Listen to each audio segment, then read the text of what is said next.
Bismillahirrahmanirrahim. Assalamualaikum warahmatullahi taala wabarakatuh. Halo kawan semua dimanapun anda berada, kembali lagi berjumpa lagi.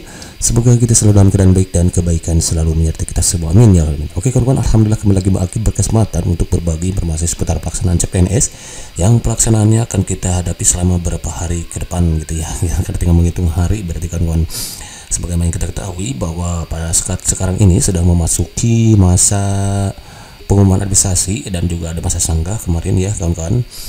Maka ucapan selamat kepada kawan-kawan yang sudah dinyatakan lolos seleksi administrasinya, dan kepada kawan-kawan yang belum berkesempatan untuk lolos jangan berkecil hati karena pemerintah melalui BKN telah memberikan kesempatan masa sanggah untuk kita menyangga. Kali aja ada beberapa hal yang belum kita maksimalkan gitu saat proses pendaftarannya, karenanya selalu mengingatkan saat melakukan proses pendaftaran kawan-kawan agar berhati-hati melakukan pendaftarannya ya. Usahakan kalau scan dokumen itu pakai scanan ya, jangan pakai HP lah gitu untuk meminimalisir tingkat kesalahan. Dan pada kesempatan kali ini Maki akan berbagi mengenai informasi ambang batas SKD CPNS. Informasi ini Maki lansir dari official resminya Instagram BKN ya, dan ini juga terdapat di Kemenpan RB untuk Kemenpan RB, surat Kemenpan RB yang diedarkan nih nomor 1023 tahun 2021, dimana sebagaimana yang kita ketahui bahwa nih nilai ambang batas untuk SKD CPNS yang terdiri dari TWK, kemudian ada TIU ya, ada TKP nih. Itu untuk TWK nya tes wawasan kebangsaan untuk formasi umum itu 65. Kemudian untuk dulu kalau nggak salah dulu itu 55 kalau nggak salah ya, sekarang naik ya 55. TIU dulu masih 80 kalau nggak salah ya. TKP kemarin diturunkan 143, sekarang naik lagi 166. Nah ini ambang batasnya untuk formasi umum.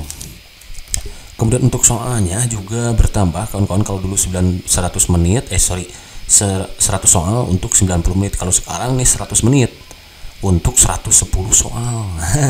Dimana soalnya itu terdiri dari TWK nya 30 butir soal, untuk TWK nya 30 butir nih, dan untuk TIU nya mana masing-masing butir itu 5 poinnya 5, berarti kalau betul semua itu 150 poin. Kemudian TIU nya 35 butir, kalau betul semua nanti 5 poin kali 5 juga, jadi nilainya 175. Dan untuk TKP 45 butir paling banyak nih, tes keberuntungan pribadi gitu ya.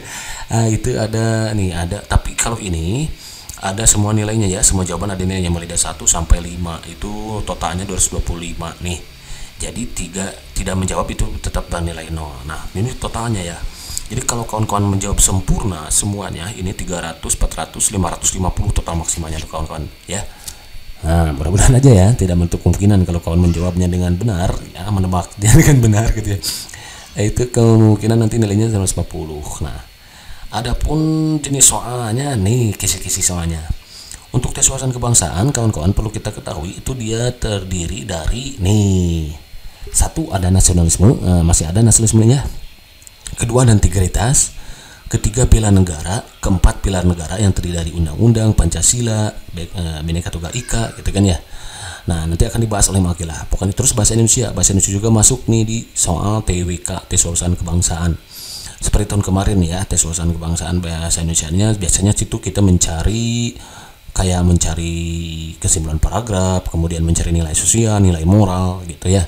Itu masuk ke bahasa Indonesia. Nanti insya Allah akan Maki buatkan lah contoh-contoh soalnya. Berikutnya tes intelijensi umum. Nah untuk TIU-nya, tes intelijensi umumnya ada kemampuan verbal, kemampuan numerik, sama kemampuan figura. Figura tahun lalu itu banyak paling muncul nih kawan-kawan ya. Jadi banyak soal yang paling banyak muncul itu figura. Kita mulai dari verbal. Verbal itu terdiri dari 3, ada soal analogi ya, padanan kata, mulai dari menjodohkan, persamaan kata, sinonim, antonim ya. Kemudian ada analogi, ada padanan kata juga. Soal ada silogisme, penarikan kesimpulan, biasanya yang pakai semua sebagian nih. Nah karena kawan-kawan banyak yang terjebak di sana nih, nanti pokoknya insya Allah semuanya akan Maki buatkan lah. Analitis ada penalaran analitik juga. Kalau dulu itu kalau nggak salah itu kaitannya dengan meja bundar nih, yang paling banyak dibahas waktu itu ya, ada soal meja bundar. Nah itu dia. Dan untuk numeriknya ada kemampuan berhitung, kemudian ada deret angka berhitung kayak soal cerita nih, kayak persentase untung rugi kalau dulu ya. Ada kayak itulah aritmatika sosial, bunga gitu. Ada bunga tunggal, bunga majemuk, yang enggak itu bunga bangkai gitu. Kemudian ada deret angka seperti biasa, ada perbandingan kuantitatif. Nah, ada perbandingan senilai, perbandingan berbalik nilai, itu kalau dulu yang sering keluar itu ya. Dalam berapa hari misalkan akan menyelesaikan ya, suatu pekerjaan. Kemudian ada soal cerita juga. Nah, soal cerita kaitannya tadi bisa masuk ke soal aritmatika sosial juga. Kemudian figura yang paling banyak muncul tahun lalu itu analogi ada figura itu ada yang bentuknya analogi. Nanti kita harus melanjutkan, biasanya analogi itu ada disediakan dua gambar, kita harus menentukan gambar yang ketiga dari dua gambar, hubungan dua gambar yang ada gitu, atau ada empat, nantinya ada dua gambar untuk melanjutkan dua gambar berikutnya gitu. Ada ketidaksamaan, ada kita membedakan ketidaksamaan, misalkan kayak gambar yang ini nih lah, manusia yang ini bedanya bagaimana bedanya bagaimana dengan ini gitu. Kalau ini pakai warna orange ya, merah tua atau orange. Kalau ini warna biru gitu kawan-kawan. Kalau ini perempuan, kalau ini laki-laki, nah itu ketidaksamaan untuk figuranya. Kemudian ada seria itu melanjutkan kayak deret angka lah gitu. Kalau sebelumnya misalkan dua, ada gambarnya misalkan ke sini panahnya, terus ke atas, terus ke kiri misalkan, nah otomatis dong nanti serial berikutnya adalah ke bawah gitu kawan-kawan, maksudnya ya. Itu pola serial, itu untuk soal TIU, tes intelijensi umum. Dan terakhir ada soal keberuntungan pribadi gitu ya. Ada tes karakteristik pribadi. Nah, kalau soal ini tadi seperti ini, soalnya paling besar nih nilainya, karena semua soal tidak ada yang salah. Nah, yang paling kecil nilainya itu 1, yang paling besar 5. Nah, kawan-kawan harus jawab yang poinnya bagus besar gitu. Soalnya itu ada yang kaitannya dengan pelayanan publik ya, ada jejaring kerja, ada sosial budaya, ada teknologi informasi, ada profesionalisme, ada anti radikalisme. Nah, kawan-kawan nanti harus belajar ini.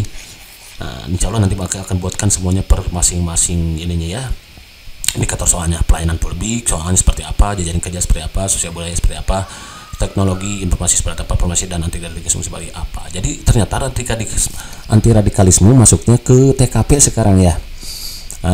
Kalau dulu itu ke nasionalisme, ke TWK. Ternyata TWK nggak ada ya, tapi bisa jadi nanti masuknya ke nasionalisme, karena nasionalisme itu umum kan, nasionalisme itu bisa termasuk pengamalan nilai-nilai Pancasila.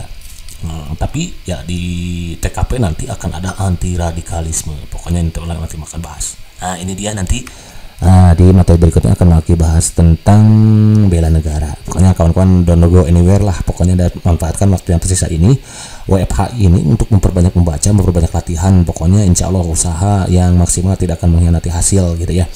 Tapi jangan lupa juga kawan-kawan, di samping kita memaksimalkan usaha, kita juga harus memaksimalkan doa. Karena perhatian usaha tanpa doa, karena usaha tanpa doa itu sama aja sombong, dan berdoa tanpa usaha itu sama saja bohong. Karena judul antara doa dan usaha itu harus seimbang. Kan judul lagunya juga perjuangan dan doa gitu kan.